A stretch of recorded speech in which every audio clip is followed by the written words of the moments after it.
When I first heard about my inheritance, I thought it was a joke. My great-aunt Beatrice, whom I barely knew, had left me a sprawling old manor on the outskirts of town. Hollow Hill Manor had been in our family for generations, but it was known more for its haunted reputation than its architectural beauty. I was intrigued and decided to visit the manor, hoping to unravel its mysteries. As I approached the manor, its grandeur struck me. The towering turrets, ivy-covered walls, and intricate stonework spoke of a pioneer era. But there was an eerie stillness about the place, a sense of abandonment. I pushed open the heavy wooden door and stepped inside, the air thick with dust and the scent of old books. The manor was vast, filled with antique furniture, faded portraits, and an overwhelming sense of history. I wandered through the halls, my footsteps echoing in the silence. In the grand hall, I found a portrait of my great-aunt Beatrice. She was a stern-looking woman, her eyes seeming to follow me as I moved. I couldn't shake the feeling that I was being watched, that the manor itself was alive. Determined to learn more about my inheritance, I decided to stay the night, unaware of the secrets that awaited me. As night fell, the manor took on a more sinister atmosphere. The shadows seemed to lengthen, and the creaks and groans of the old house became more pronounced. I settled into one of the guest rooms, lighting a few candles to keep the darkness at bay. The bed was large and comfortable, but I couldn't shake the feeling of unease. I lay in bed trying to fall asleep when I heard it, a faint whispering sound. At first, I thought it was the wind, but the whispers grew louder, more distinct. I sat up, straining to hear the words. It sounded like a woman's voice, soft and mournful.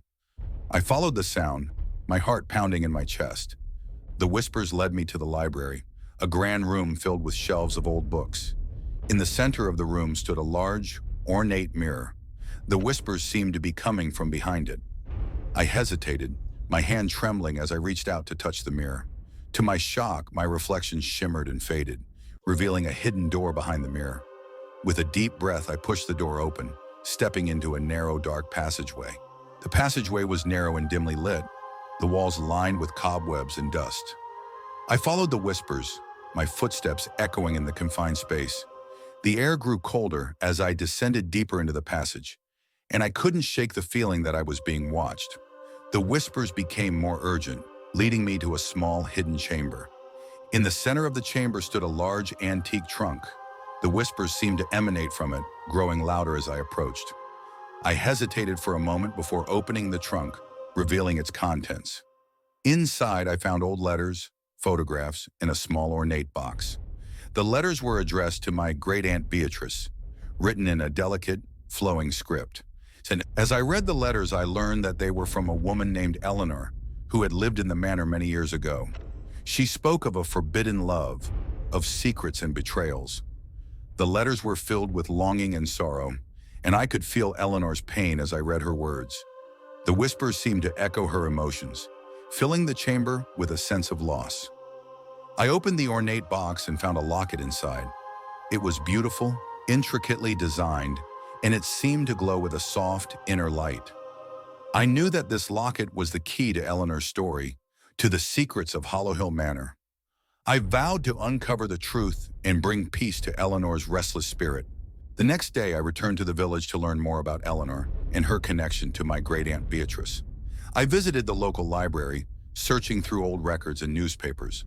I discovered that Eleanor had been a maid at Hollow Hill Manor many years ago. She had fallen in love with the manor's owner, a young man named Edward, but their love was forbidden due to their differing social statuses. The villagers whispered that Eleanor and Edward's love affair had ended in tragedy. Eleanor had disappeared under mysterious circumstances, and Edward had been heartbroken. There were rumors that Eleanor's spirit still haunted the manor, seeking justice for her untimely death. I knew that I had to find out what had really happened to Eleanor and help her find peace. I returned to the manor, determined to uncover the truth. I explored every room, searching for clues. In the attic, I found an old, dusty journal that had belonged to Edward. His writing spoke of his love for Eleanor, of their secret meetings in the hidden passageway.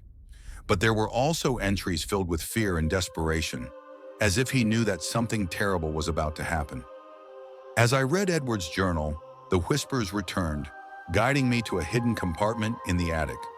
Inside, I found a bundle of letters from Eleanor, her final words to Edward. She spoke of a betrayal by someone they trusted, of a plan to separate them forever. The letters were filled with fear and sorrow, and I could feel Eleanor's pain and desperation. I knew that I had to find out who had betrayed them and bring the truth to light. With the letters in hand, I continued my search for the truth. I spoke with the villagers, hoping to learn more about Eleanor and Edward's story. Slowly, the pieces of the puzzle began to come together. I learned that Edward's family had been against his relationship with Eleanor, fearing that it would bring scandal to their name. They had conspired with another maid, a woman named Margaret, to separate the lovers. Margaret had been jealous of Eleanor, envious of her beauty and the love she had found with Edward. She had betrayed Eleanor, leading her to a secluded spot in the woods and leaving her there to die. Edward had searched for Eleanor, but he had never found her. He had died a broken man, haunted by the loss of his true love.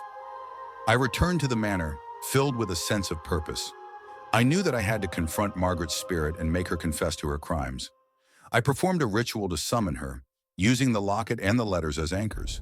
The air grew cold, and the candles flickered as Margaret's spirit appeared before me. She was a dark, malevolent presence, filled with anger and jealousy. I confronted Margaret, demanding that she confess to her betrayal. At first, she denied it, but as I pressed her, she began to waver. The whispers grew louder, echoing Eleanor's pain and sorrow. Margaret finally broke down, confessing to her crimes and begging for forgiveness. As she spoke, her spirit began to fade, and the air grew warmer. I knew that Eleanor's spirit was finally at peace. With Margaret's confession, I felt a sense of closure.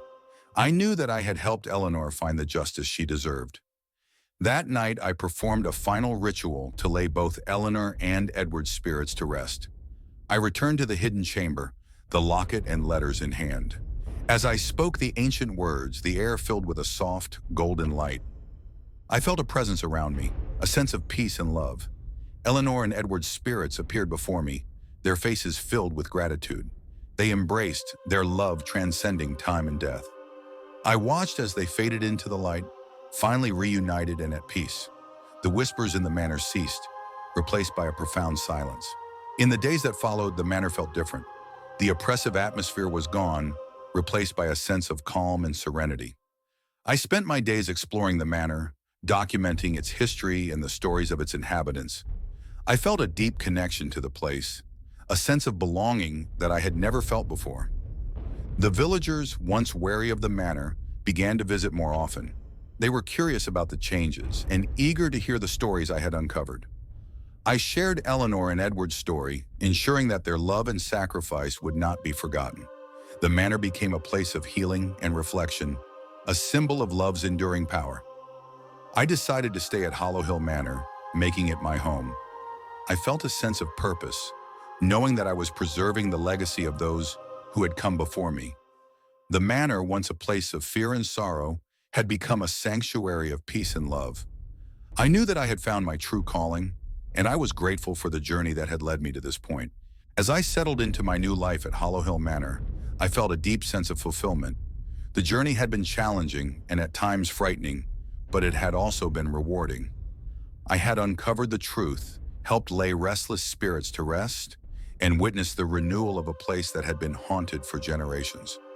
I continued to document the history of the manor, ensuring that the stories of its inhabitants would be preserved for future generations. I welcomed visitors, sharing the tales of love, betrayal, and redemption that had shaped the manor's legacy. The villagers, once wary, now saw the manor as a place of healing and reflection, a testament to the enduring power of love.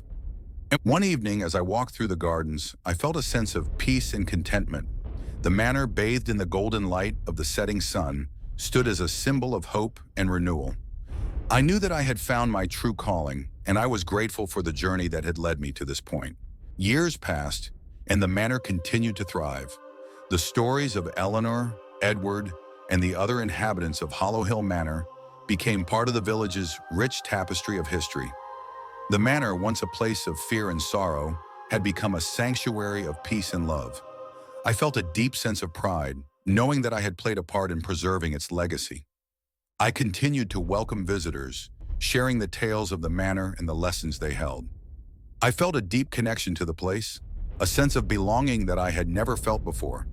The manor had become my home, and its stories had become a part of me.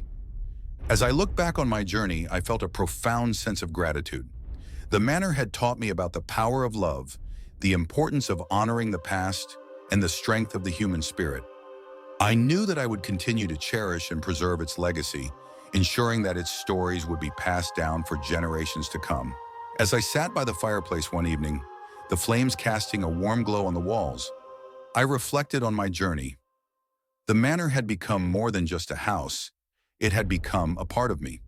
The stories of its inhabitants, their loves and losses, had shaped my own story. I felt a deep sense of fulfillment, knowing that I had found my true calling. The whispers in the manor were gone, replaced by a profound silence. The spirits of Eleanor, Edward, and the others had found peace, their stories honored and remembered. The manor, once a place of fear and sorrow, had become a sanctuary of peace and love. I knew that I would continue to cherish and preserve its legacy, ensuring that its stories would be passed down for generations to come. As I looked out at the gardens, bathed in the golden light of the setting sun, I felt a sense of peace and contentment. The journey had been challenging and at times frightening, but it had also been rewarding. I had uncovered the truth, helped lay restless spirits to rest, and witnessed the renewal of a place that had been haunted for generations. I knew that I had found my true calling, and I was grateful for the journey that had led me to this point.